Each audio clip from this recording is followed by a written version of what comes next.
Hello there, my friends. How's it going? I'm Leslie, your instructor from Speech Apprentice. මගේ greeting එකේ මම ඔයාලගෙන් ඇහුවා how's it going කියලා. ඒ greeting එක කෙලින්ම word to word සිංහලට translate කරා නම් කියන්න වෙන්නේ කොහොමද ඒක යමින් තියෙන්නේ කියලා. නිකම් විහිළුවක් කරා වගේ. එතන ඒක කියලා කියන්නේ මොකකටද? හිතලා බලන්න. එතන ඒක කියන එකෙන් අදහස් වෙන්නේ ජීවිතය කියන එක. එහෙනම් මම ඔයාලගෙන් අහලා තියෙන්නේ කොහොමද ජීවිතය යමින් තියෙන්නේ කියලා. ඒ වුණාට අපි සිංහලෙන් එහෙම අහන්නේ නැහැ. අපි අහන්නේ කොහොමද සැපසනීප කියලා. ඒකෙන් තේරෙන්නේ මේකයි. එකම අදහස භාෂා දෙකෙන් කියන්න අපිට ඒ අදහස දෙවිදියකට හිතට ගන්න වෙනවා. අන්න ඒ නිසා තමයි ඉංග්‍රීසි දෙවෙනි භාෂාවක් හැටියට ඉගෙන ගන්න අපට ටීචර්ස්ලා සියවතාවක් කියලා තියෙන්නේ you must learn to think in English කියලා. ඇඩ්වයිස් එක නම් ෂෝක්.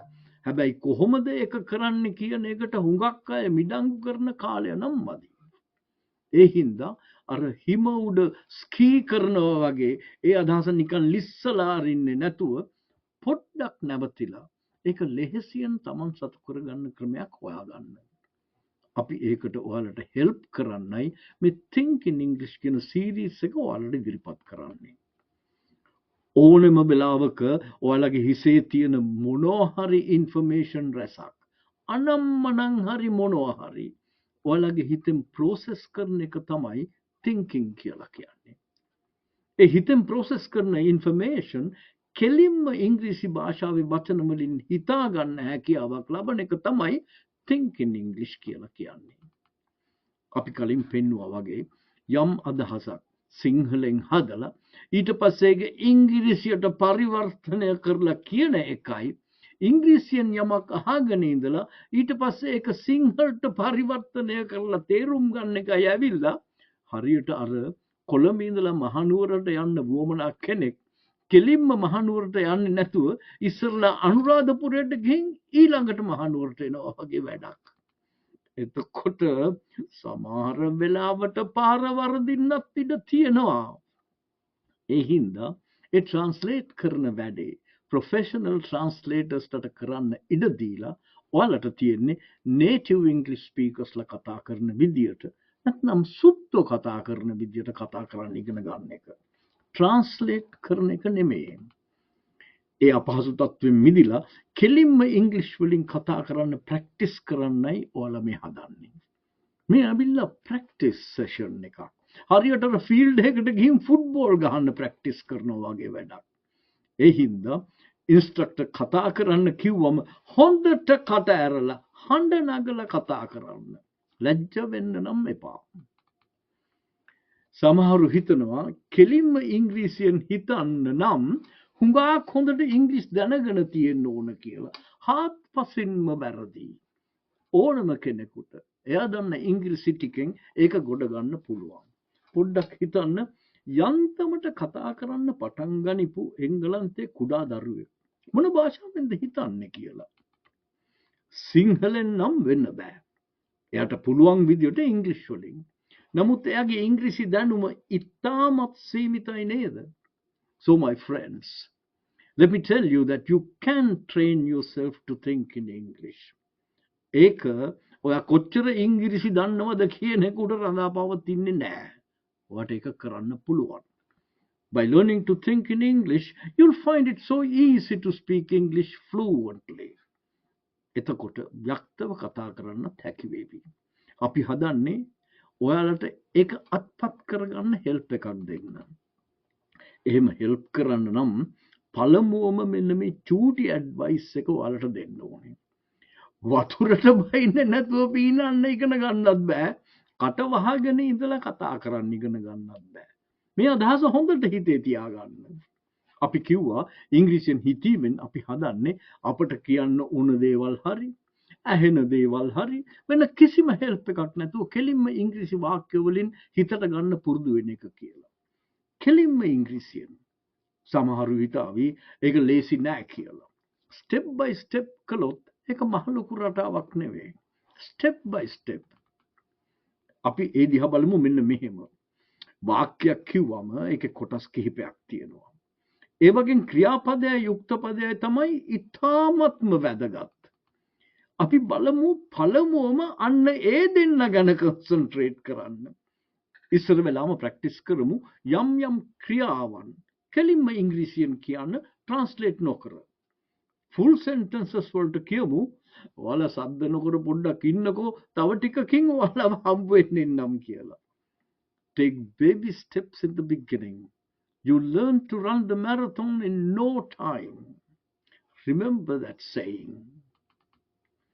අපි ඔයාලට ස්ක්‍රීන් එකේ පෙන්වන්නම් යම් කිසි වෙලාවක කෙරෙමින් තියෙන එක ක්‍රියාවන් කිහිපයක්. වෙලාවන් කියලා අදහස් කරන්නේ වර්තමානය, අතීතය සහ අනාගතය. ඒ ක්‍රියාවන් දැන් වෙමින් තියෙනවද, කලින් වෙමින් තිබුණේවද, ඉදිරියට වෙමින් තිබිය හැකි ඒවද කියලා දැනට හිතන්න එපා. අපි මේ ඉදිරිපත් කරන්නේ ස්ට්‍රක්චර්ඩ් සිස්ටම් එකක්. තරප්පි පෙළක් දකින්නවා වගේ වැඩක්. ඒ නිසා ඒවා ඉදිරිපත් කරලා තියෙන ආකාරයටම ෆලෝ කරන්න. එතකොට ඔයාලට ඉංග්‍රීසියෙන් හිතන්න විතරක් නෙමෙයි ඉංග්‍රීසි ටෙන්සස් 12 ගැන solid foundation එකක් ලබා ගන්න හැකි වේවි. ඒ කියන්නේ අර සෙල්ලිපි වල ලියපු ඒවා වගේ කවදාවත් මැකෙන්නේ නැති විදියට මතකයට ගන්න හැකි වේවි. ඕකේ. අපි ස්ක්‍රීන් එකේ පින්තූරයක් දැම්මම ඒක දිහා බලලා එක ඉංග්‍රීසි වචනයකින් කියන්න මොකද්ද කෙරෙමින් තියෙන ක්‍රියාව කියලා. කෙරෙමින් තියෙන ක්‍රියාව එක ඉංග්‍රීසි වචනයකින්. ඔයාලට පුළුවන් ඒක කරන්න. අපි පෙන්නන ඒවා ඔයාලා දැනටමත් දන්නවා. ඒ වුණාට අර දිය කඩਿੱත්තක් උඩින් පැනලා යනවා වගේ ඒවා ස්කිප් කරන්න නම් එපා. මෙතන ඔයාලා හදන්නේ වචන ඉංග්‍රීසි වචන ඉගෙන ගන්න නෙමෙයි. ඔයාලා ඕනතරම් ඉංග්‍රීසි වචන දන්නවා ඇති. මෙතන ඔයාලා හදන්නේ යම් දෙයක් කෙලින්ම ඉංග්‍රීසියෙන් ඔයාලගේ හිතට ගන්න. Okay. Here's the first picture. තප්පර දෙකක් ඇතුළත එක ඉංග්‍රීසි වචනයකින් කියන්න මොකද්ද කෙරෙමින් තියෙන ක්‍රියාව කියලා. ඔයා කිව්වට පස්සේ මම ඒක කියන්නම්.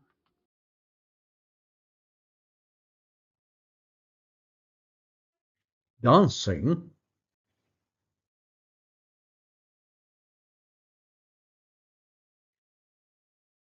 crying,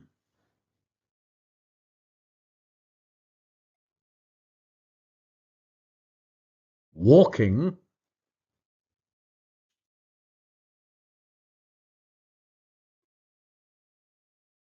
playing,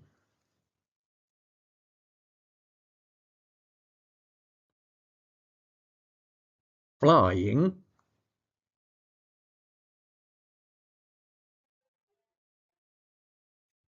drinking,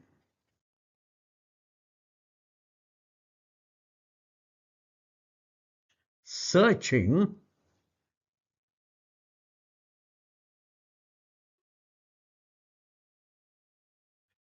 chasing,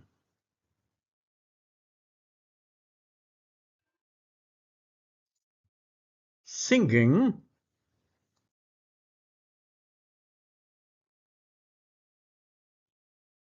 talking.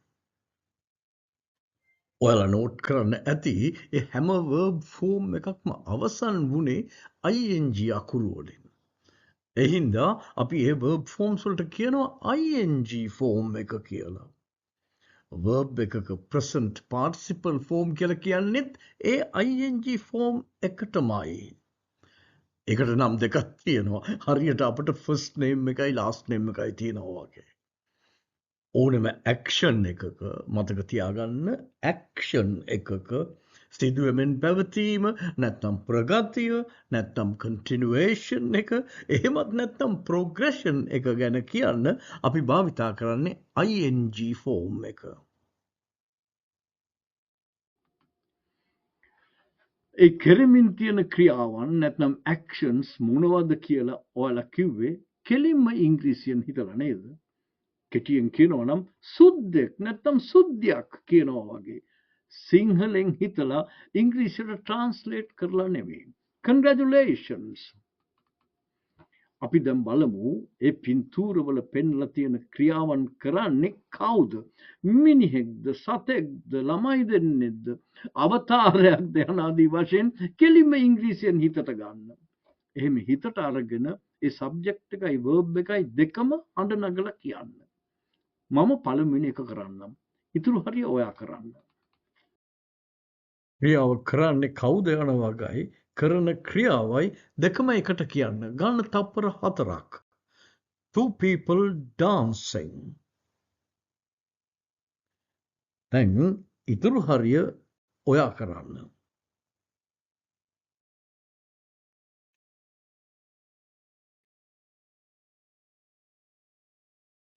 A baby crying.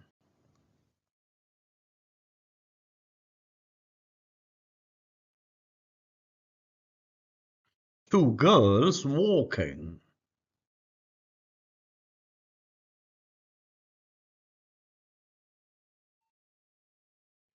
A boy playing.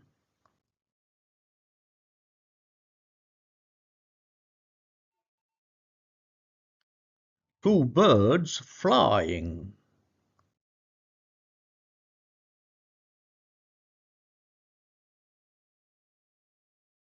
A man drinking.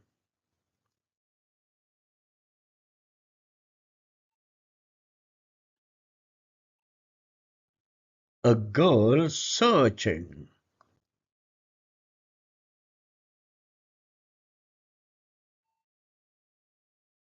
A dog chasing.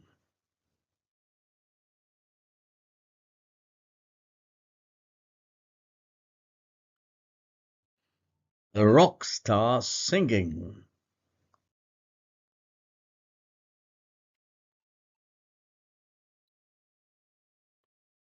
Five people talking. ඔයාලා ඒ ක්‍රියාවන් කරන්නේ කවුද කියලා කිව්වෙත් කෙලින්ම ඉංග්‍රීසියෙන් හිතලා. pretty good. ඔයාලා ඒ ක්‍රියාව කරන තැනත්තත් ක්‍රියාවත් දෙකම කියලා අසන්නන්ට යම්කිසි අදහසක් දුන්නා ඒ හැම ඉවෙන්ට් එකක්ම ගැන. ඒ අයට යන්තමින් තේරෙනවා ඉවෙන්ට් එක මොකක්ද කියලා. ඒ වුණාට ඒ ඉවෙන්ට් එක කරන්නේ මොන කාල සීමාවෙන්ද යන එක ගැන අපි හෝඩුවාවක් දීලා නැහැ. එතන චූටි ප්‍රශ්නයක් තියෙනවා. උදාහරණයක් හැටියට two girls walking කිව්වම අපේ අසන්නන්ට තේරෙන්නේ ගෑනු ළමයි දෙන්නෙක් ඇවිදිමින් කියන අදහස. ඒ දෙන්න දැන් ඇවිදිමින් ඉන්නවද? කලින් ඇවිදිමින් හිටියද? පස්සේ ඇවිදිමින් ඉඳීවිද කියන එක ඒකෙන් තේරෙන්නේ නැහැ. අපිට කියන්න ඕන සම්පූර්ණ අදහස කියවිලා නැහැ. ඒ හින්දා ඒ ක්‍රියාවන් කෙරෙමින් තියෙන්නේ කොයි කාල සීමාවෙදිද කියන එක දන්වන්න තව මොනවා හරි අපි වාක්‍ය වලට අපිට එකතු කරන්න වෙනවා. ඒ කියන්නේ අපේ අදහස සම්පූර්ණ වෙන්න තව වචන එකතු කරන්න වෙනවා. අපි දැන් බලමු මොනවද අපිට එකතු කරන්න වෙන වචන කියලා. මොනවද ඒ වචන කියන එක ඉංග්‍රීසි ග්‍රැමර් වලින් තමයි හොයාගන්න ඕනේ. ඉංග්‍රීසි ග්‍රැමර් අපිට කියන්නේ මෙන්න මේක. ඇක්ෂන් එකක් සිදුවමින් පවතින්නේ වර්තමානයේදීද අතීතයේදීද අනාගතයේදීද යන වග අසන්නන්ට අඟවන්න to be කියන ක්‍රියාපදයේ present tense forms am නැත්නම් is නැත්නම් are නැත්නම් past tense forms was නැත්නම් were නැත්නම් future tense form එක will be උපකාරයට ගන්න කියලා. grammar වලින් අපිට කියන්නේ ඒකයි.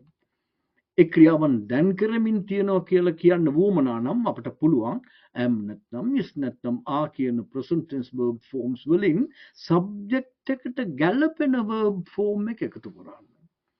වාක්‍යයේ කොතැනටද අපි ඒක එකතු කරන්නේ? ඒක එකතු කරන්නේ ing verb form එකේ ඉදිරියට. මතක තියාගන්න. ing verb form එකේ ඉදිරියට. Immediately before the ing verb form. ඔයාලා දැනටම දන්නවා ඇති. am නැත්නම් is නැත්නම් are කියන verb forms subjects වලට ගැලපෙන්නේ මෙන්න මේ ආකාරයට බව. am නැත්නම් is නැත්නම් එක subjects වලට ගැලපෙන්නේ මෙන්න මේ ආකාරයට. am ගැලපෙන්නේ I කියන first person singular subject එකට. is ගැලපෙන්නේ he නැත්නම් she නැත්නම් it නැත්නම් සෝමපාල නැත්නම් නේලුකා වැනි third person singular subjects වලට ආ ගැලපෙන්නේ අනික් ඕනම subject එකකට. Okay. Then am නැත්නම් is නැත්නම් are කියන ක්‍රියාපද වලින් subject එකට ගැලපෙන ක්‍රියාපදය ing verb form එකට ඉදිරියෙන් දමලා සම්පූර්ණ වාක්‍ය එකින් එකට හඬ නගලා කියන්න. එහෙම කියලා අසන්නන්ට දන්වන්න ඒ ක්‍රියාව දැන් කරමින් තියෙන ක්‍රියාවන් බව. Take 4 seconds for each sentence. Go ahead.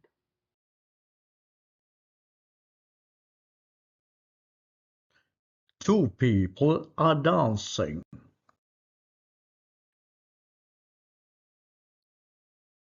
A baby is crying. Two girls are walking.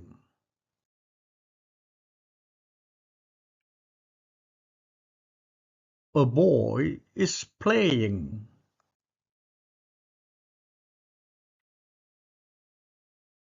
Two birds are flying.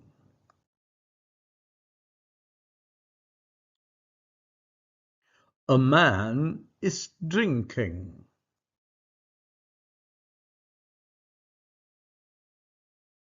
A girl is searching.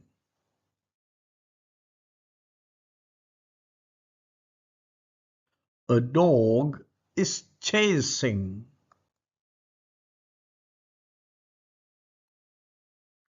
A rock star is singing.